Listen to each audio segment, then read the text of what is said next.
Good. So as we were saying, we've already covered some aspects of amines, of their structure, of their properties. We pointed out that you can prepare amines by alkylation. For example, it doesn't hurt to repeat it since I think we have the time. And I would always rather err on the side of, I'd rather go at exactly the right speed. But if my only choices are going too fast or going too slow, I would rather go too slow. That's just sort of how I am. But we said, for instance, that if we took, I don't know, let's say benzyl bromide, benzene ring CH2Br, and we treated this with ammonia in large excess,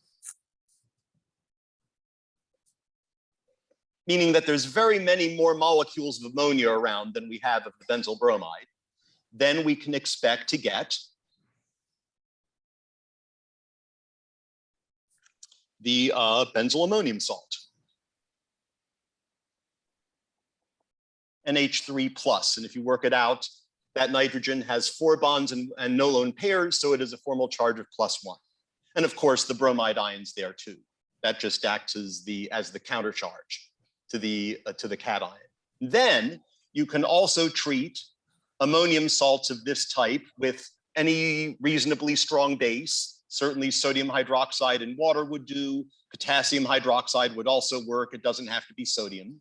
And from this, you will get the free amine as the major organic product. So CH2, NH2. Sorry, chat, just had to move you out of the way. And of course, you will get also some inorganic byproducts. You will also get a water molecule from the hydroxide ion combining with one of the hydrogens on the ammonium group. And you will also, in this case, get sodium bromide. We don't really care about these inorganic side products. We're quite prejudiced here towards organic compounds. So that's something that we covered the last time. Basically, what it means in terms of your learning is you should expect to handle being given any alkyl halide, even one you've never seen before, and figure out what happens when you react it with ammonia, followed by some strong base like sodium hydroxide. And the way to get there is by practicing. You will certainly get your chance to do that in the OWL questions and in the book questions. You've also had one of my exams, so I think you know what types of questions I ask. One thing I'm suggesting also to people is try to start thinking about how multiple choice questions could be asked on this material.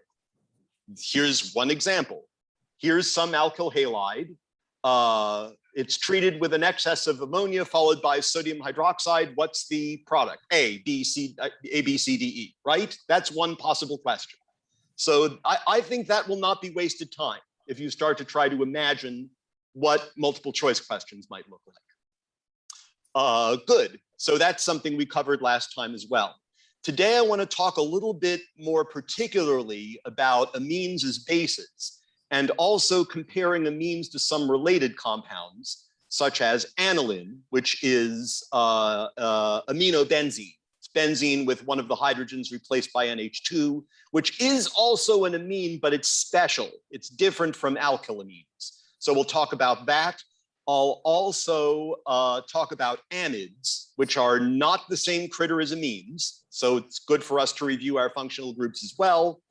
And I'm also going to look ahead to chapter 13, which I've already started preparing for, which is on heterocycles, a term we've already defined. And I'm also going to bring pyridine into the mix. We'll talk more about pyridine, I would say, in chapter 13. But since it's relevant here, I see nothing wrong with bringing it up here. Good. So let's consider then amines as bases. Let me erase a little bit over here.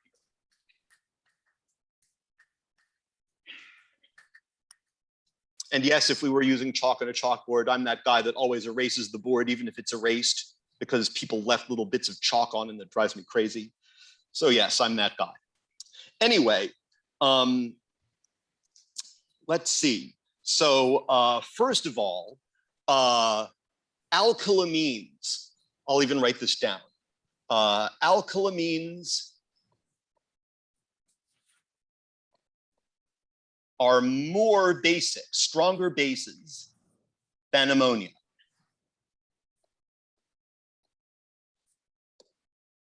And the reason is fairly simple. If you were to compare, let's say, I don't know, what's your favorite alkyl group? Butylamine.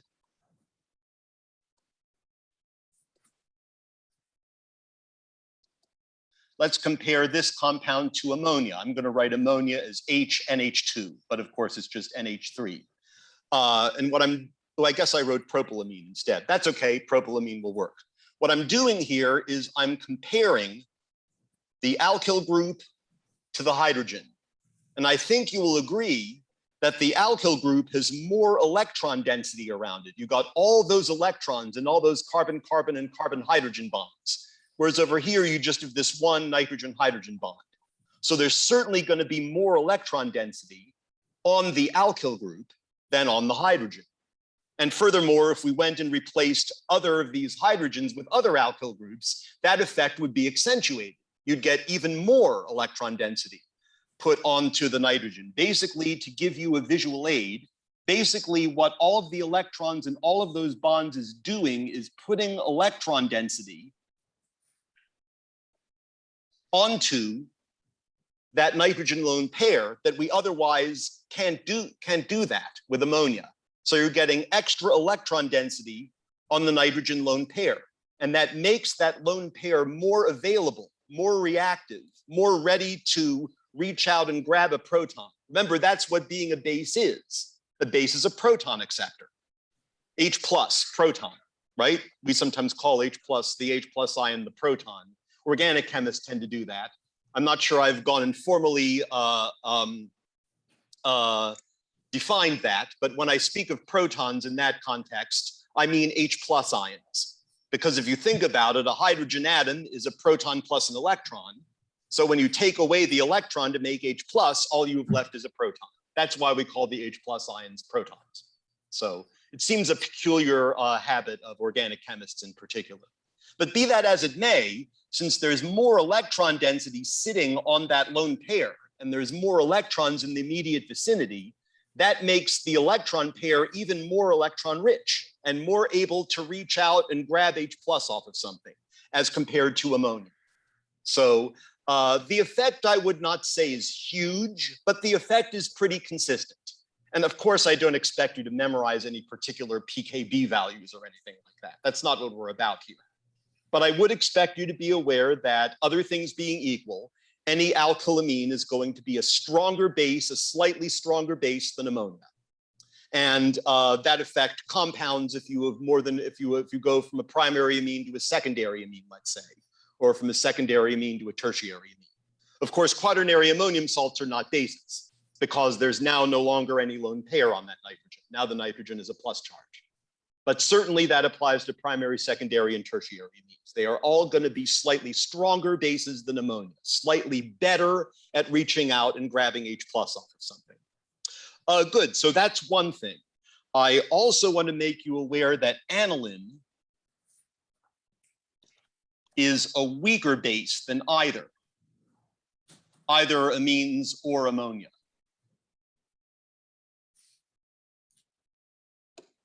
And by aniline, I'm referring to aminobenzene.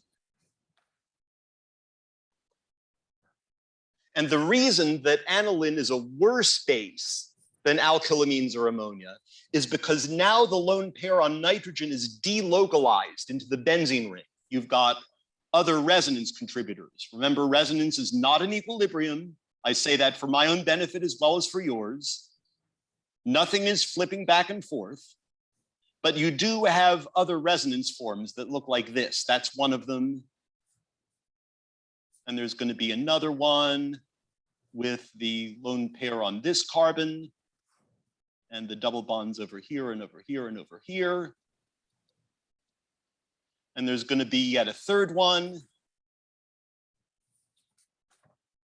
that has the double bonds over here, lone pair over here, and double bond. Oops, I just put a lone pair on that nitrogen. That should be a plus charge. Sorry about that.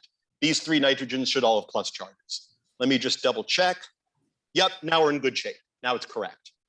So you can see that what's happening as a result of these resonance forms is this lone pair is getting spread out over the benzene ring. It's getting what we call delocalized.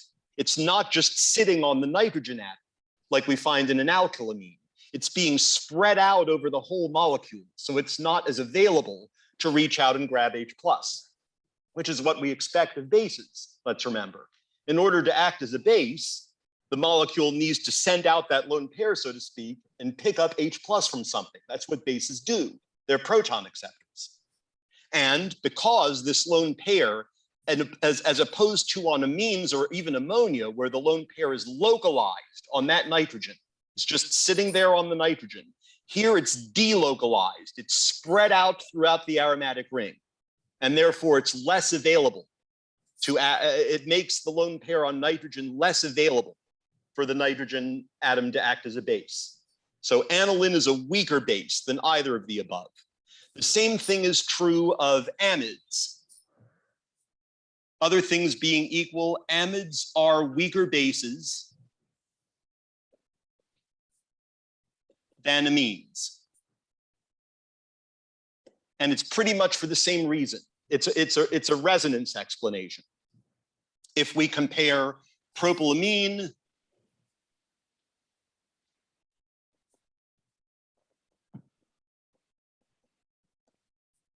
I'll just take the same molecule again.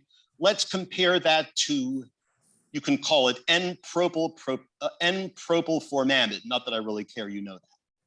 We'll learn how to name carbonyl compounds later in their corresponding chapters. Whoops, that's not a carbon, it's a nitrogen. But I'm trying to keep the molecules as similar as possible. So here we've got an amine, here we've got an amide. Oh, NH, I'm sorry. The octet rule is always a good thing. We want to follow it if we can. So once again, this species is resonance stabilized. There's another resonance form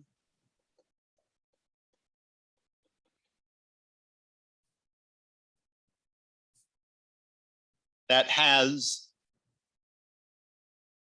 a double bond between nitrogen and carbon, and the lone pair is no longer on the nitrogen. So again, remember, it's not an equilibrium. It's not flipping back and forth between these two things. It's at all times a mixture of those two structures. And that means that the lone pair is no longer localized on the nitrogen. It's also partly on the oxygen atom. So it's spread out over a larger area. And so for a very similar reason to why aniline is a weaker base than alkylamines or ammonia, amides are, I should make it clear, this is an amine. This over here is an amide, just in case you need to review your functional groups. So amides are weaker bases than amines, other things being equal. And I think I've picked examples where, to the best of my ability, other things are equal. Yeah. Oh, I'm sorry. Should there be two lone pairs on I guess there should, yes. That it still would have a zero formal charge. But you are right, since I'm focusing on resonance forms, we should be careful with electrons. So thank you. Yeah, so amides, for a very similar argument as for aniline, are less basic than ammonia and amines, other things being equal. And as I was saying, here other things are equal. I think it's a relatively fair comparison. The other one that I at least want to mention as being less basic than amines is pyridine. Pyridine is, I'm not really going to talk about this much now. I'm more, this is pyridine. Pyridine, P-Y-R-I-D-I-N-E. Just, if for no other reason than to show you to demonstrate good faith on my part, as I have started preparing for chapter 13, which is about heterocycles. One of the heterocycles we're going to cover there on Friday is pyridine. And pyridine is kind of like benzene, except we've replaced a CH with a nitrogen. And it turns out pyridine is also less basic than alkylamines. And part of the reason is that the electrons on the nitrogen get withdrawn away and are for reasons which we'll discuss on Friday, I would say. But pyridine is also less basic than amines. than ordinary alkyl amines. So pyridine is also special. But we'll cover the heterocycles each in turn, at least the most important ones, certainly the ones that we're going to use in later chapters. We'll cover that on Friday. I still think I'm much more comfortable covering chapter 13 than I am chapter 6. Yes, there's some slightly useful stuff in chapter 6, but the ratio of useful to not useful compared to chapter 13 it cannot be compared. We're going to use a lot of the material in chapter 13. Also, it's much shorter, so it just freed up a lot of time for us. And hopefully it works. We'll see how it goes. Good. So I think those are all I really wanted to talk about in terms of the basicity of these things. I guess I did want to be a little bit, well, good thing we're recording. So I'm afraid that I do have to erase the screen, but you will be able to find that on the YouTube video. Whoops. So all that we're really talking about here, I did want to add one more thing to the issue of basicity of amines. All we're really talking about here is if we're talking about any nitrogen compound in general, amine, amide, aniline, pyridine, whatever, the question is about this compound reacting with some acid. I'm just going to write it as HA, and there will be an equilibrium. Here I am really talking about an equilibrium. This now is not resonance. Here we really are talking about things slipping back and forth. And in the end, you will get some quaternary ammonium salt plus the conjugate base of the acid. That's the kind of reaction we're talking about here. And the issue is the more available this lone pair is to cause the species to act as a base, the more the equilibrium is going to lie to the right here, the more you'll favor forming the conjugate acid. In other words, the more available that electron pair is, the stronger the base is. The more available the electron pair,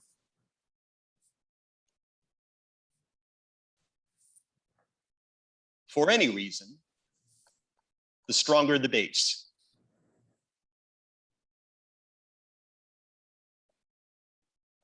That's a critique I've gotten many times. If you say something, write it down. Okay, I'll write it down. The more available the electron pair is, the stronger the base is. Because the more that electron pair is present on the nitrogen, and the more electron density is there, as opposed to delocalized, let's say, then the better this species can act as a base. The more, the stronger its ability to act as a base. And yes, if we wanted to, we could talk about the equilibrium constant KB and how it's the products of those concentrations times those concentrations. We could do all that. All that stuff is still there. I don't think we want to do that. I'm not particularly interested in doing that. I can only imagine how uninterested you guys are. But we could if we wanted to, is the only point I'm trying to make. All that stuff is still there. You did that plenty in Gen Chem. I'm only here trying to make the more qualitative point that the more available that electron pair is, the more the equilibrium will favor the reaction, favor the formation of the conjugate acid of the amine and the conjugate base of the acid. That's the only point I'm trying to make here. We don't need to be quantitative. We don't need to use any numbers. Good. So let's see here.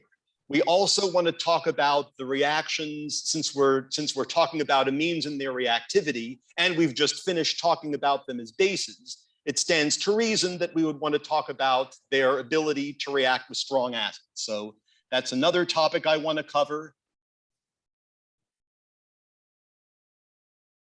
Reaction of amines with strong acids,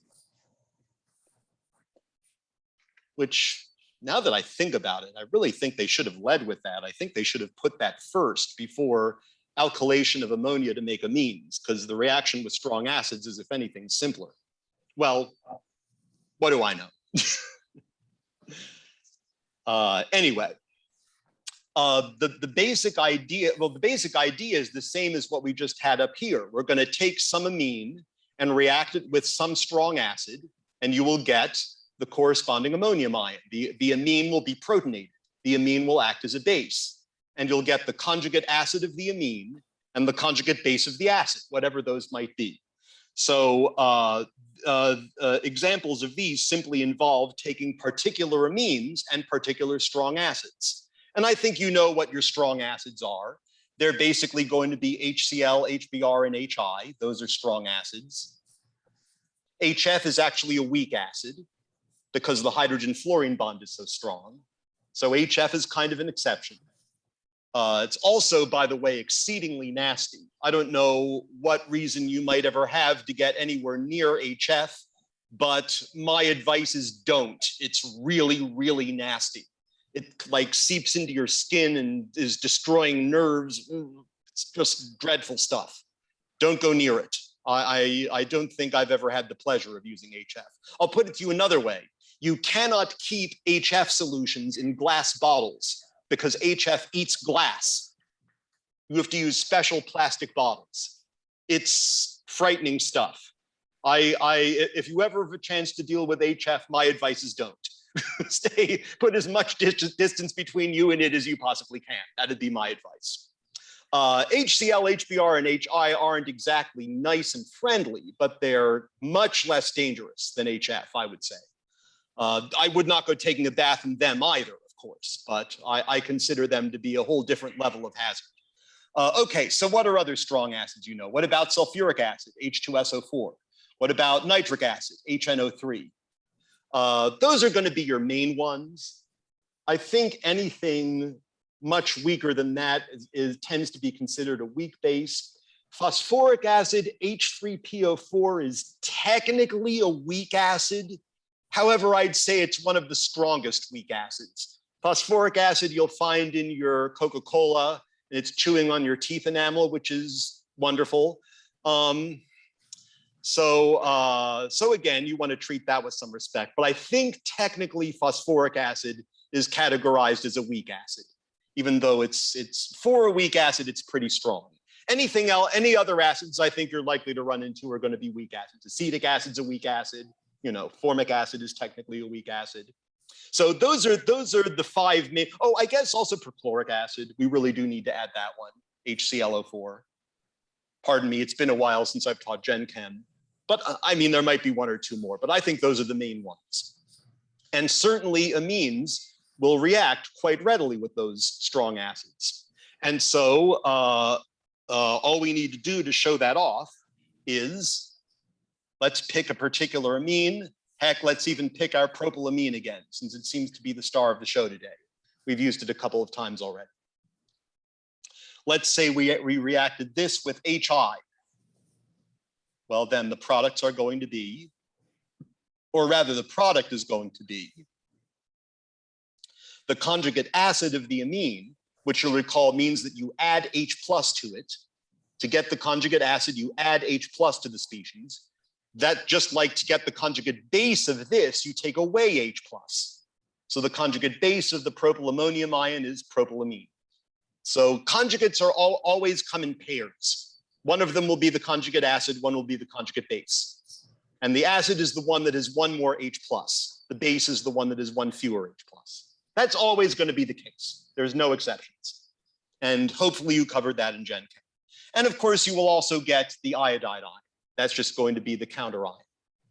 So the point is, when you take an amine and you react it with a strong acid, you get an ammonium salt. That I think you'll find is always the case. I sure can't think of any exceptions. But amines of any type react with strong acids to give the conjugate acid of the amine, and you should get some kind of ammonium salt out of it. And the identity of the anion, which we don't always care about, but the identity of the anion depends on which acid you use. So if, for example, let's say we used aniline. Aniline is a weaker base than alkylamines, but it can still act as a base. And let's say we treated this with, oh, what do you like? Perchloric acid, why not?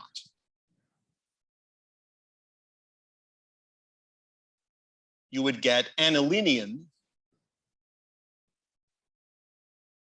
perchlorate. And I don't know what the heck is wrong with me today. First talking about HF, and then we get to perchlorate salts. Un poco explosive. Very, very dangerous. I don't know what my problem is today. I guess you're getting a glimpse into my soul here. I don't know what to tell you. But perchlorate salts are very dangerous. They're susceptible to exploding when there's like that kind of thing nearby. So a lot of people have gotten hurt and killed from them. It's not a laughing matter. Anyway, but you can, putting that aside, you can see that what we get is, again, the conjugate acid of the amine. We add 1H plus to it, and then whatever is left from the acid is going to be the counterion. So it's as simple as that. And if it were me, I would be adding water to it darn quick and putting it somewhere safe so that it doesn't blow up on me. But that's just me. Let's say that we took triethylamine and we treated this with sulfuric acid. We would expect to get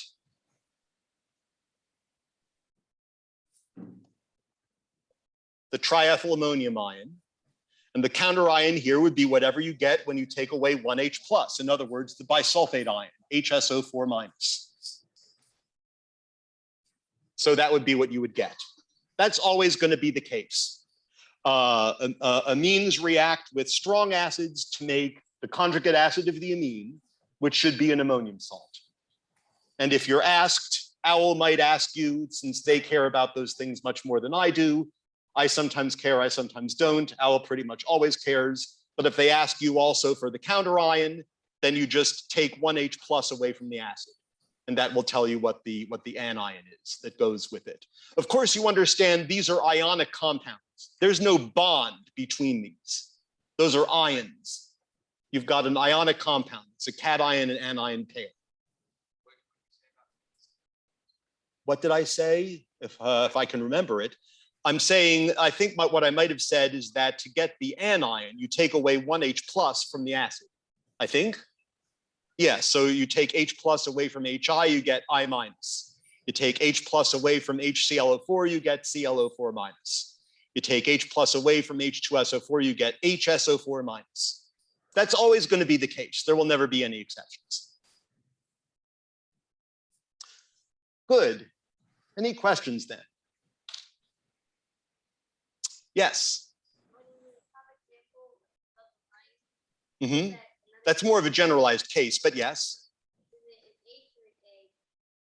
This is HA. There's like a bond there. I could have just written HA, I suppose, but you see it still works. You get the conjugate base. Oh, yeah, no.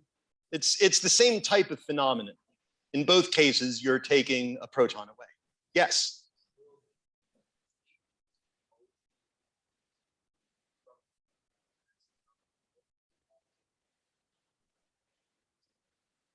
Yep, good question. Will the H always go to the nitrogen? Yes, it's the nitrogen that's the basic atom in amines. And all of these other related compounds we're talking about. But yes, the proton should always go onto the nitrogen. That's the one that has this lone pair on it that can act as a base. So good. My one word answer to your question is yes. That's always going to be the case. Oh, yes, I'm sorry.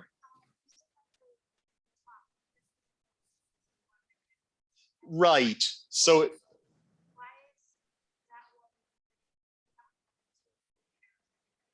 well, this is an equilibrium. And really, there is always an equilibrium. I could have put equilibrium arrows here too. I could also have put a plus in the middle like I did here. I mean, it may not be identical in every detail, but it's pretty much showing the same thing. Technically, they are, but if the acid is particularly strong, then the equilibrium is going to lean very heavily towards the products. Right. This would still be true if it were a weaker acid, but the equilibrium would probably be somewhere in the middle. Good. Other questions? Oh, hi. Mm-hmm.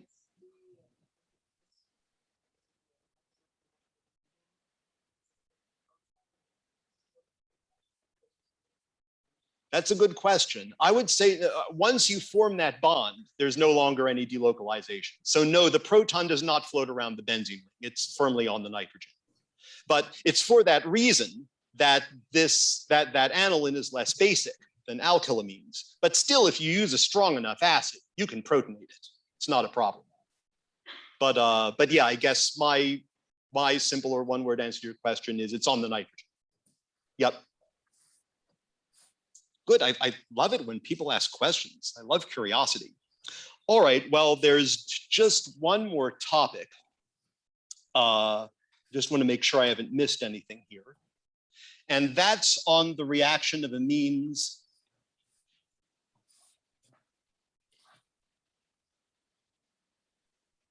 with acid chlorides and also with acid anhydrides. If I have a chance to do an example with an acid anhydride, I will, but the principle is pretty much the same. This is also something we're going to talk about a little bit once we get to chapter 10, which for us is coming after chapter 11. So we'll talk about it a little now, and we'll go into more detail about it in chapter 10.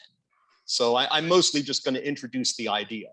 But what we find is that, I'll give you a generalized case first, is that if you have any primary or secondary amine, or this would also work with ammonia, and you react it with,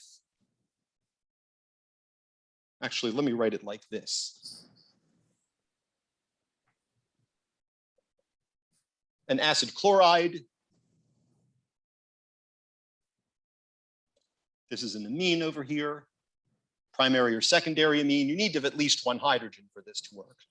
Then the products that you get out of it result from, if you will, the hydrogen and the carbonyl group switching places. You get an amide out of it.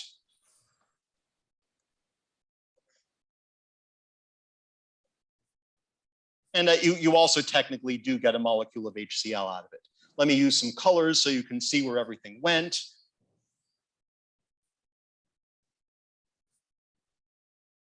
We'll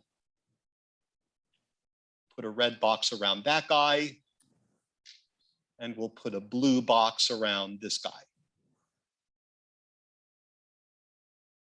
Just so you can see where all the pieces come from. And you see that you get also a molecule of HCl. So we'll do an example of that as well. Like I said, it's not something we're not gonna hear the whole story here. This is also something we'll cover in chapter 10.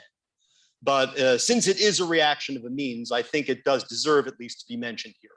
So let's say that we took, I don't know, butylamine, and we reacted it with benzoyl chloride, which looks like this. Also, as usual, be prepared for these molecules to be facing in different directions. You know that OWL will not always give everything to you in the most convenient way possible. So don't just memorize the picture. You need to be able to apply the idea. But in any case, I would expect that we would get NH, C double bond O, benzene ring. And I'll even put the colors in for you. Here's your amino part, which winds up over here, and your acyl part, which winds up over here. And I could give other examples, but I think you get the idea. So be prepared for the amine to be any primary or secondary amine. Likewise, for the acid chloride to have any other group here, does not have to be a benzene ring. It can be any other alkyl or aromatic group.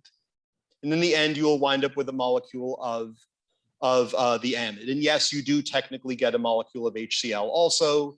That's an inorganic side product that will get removed as you work up the reaction and will wind up eventually in the waste jug. We're not concerned about the HCl. We're mostly concerned about the major organic product.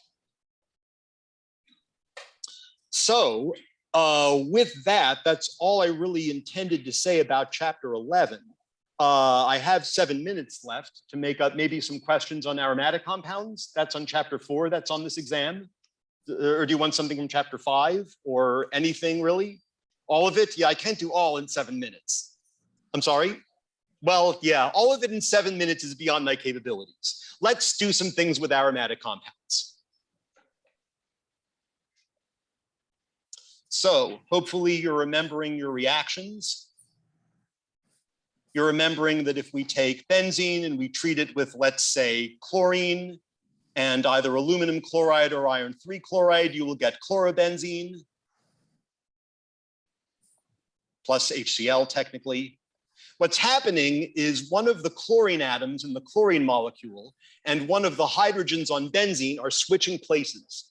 This is a substitution reaction, and we've defined substitution reactions. We've said that in a substitution reaction, there's always going to be two things switching places. And in this case, it's always going to be a hydrogen from benzene with some piece of the other main reagent molecule. The aluminum chloride is a catalyst.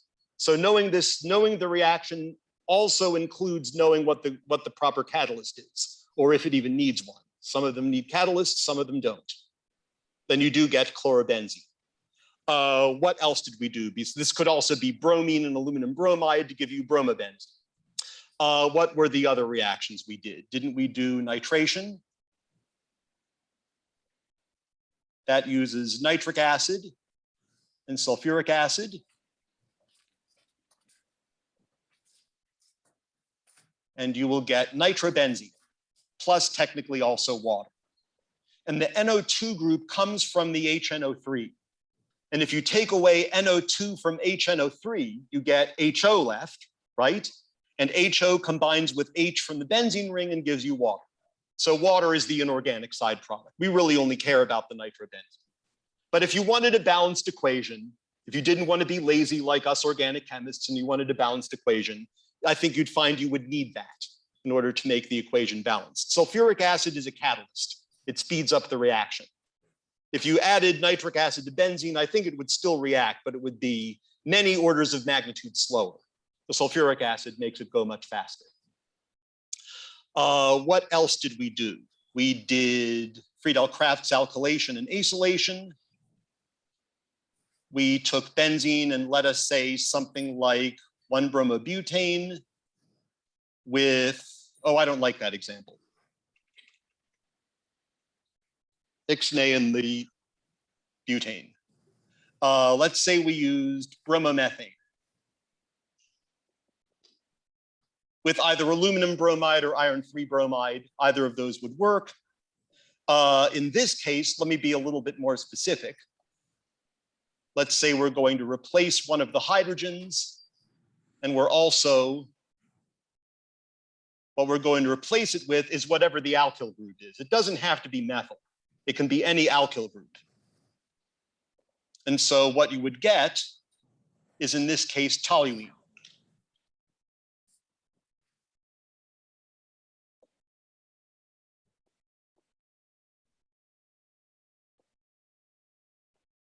And the other piece would be HBr.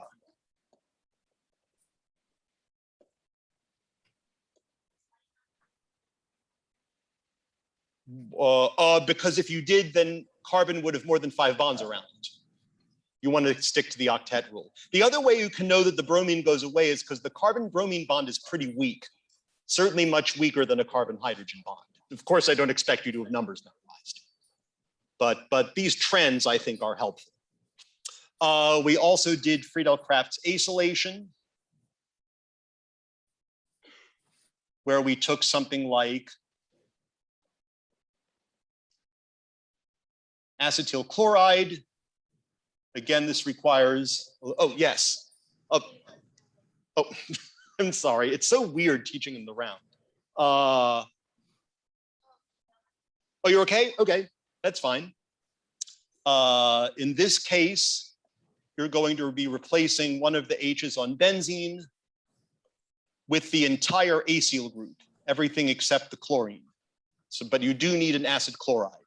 And so what you'll wind up with is an aromatic ketone. In this particular case, acetophenone.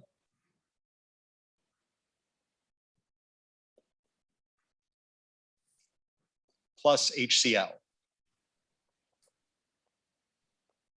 And I feel like there was one more we did. Didn't we also do sulfonation?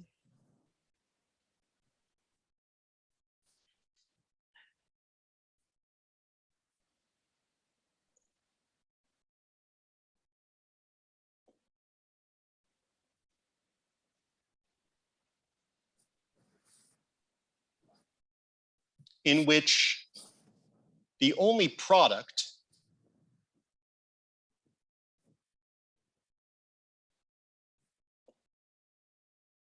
is the sulfonic acid. I don't think there's any other inorganic side product. It's because sulfur trioxide is so condensed, it's already the acid anhydride of sulfuric acid. So there's no other pieces that come off. And of course, the H that winds up on the end here might not be the exact same H that was on the benzene. It could be some other H, but you will eventually get a sulfonic acid group. And with that, I just noticed we're out of time. So that's a review of the electrophilic aromatic substitution reactions. Hopefully that at least was a little bit helpful. I will see you all on Friday, and we will, one way or another, talk about chapter 13. I promise.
Avoid that.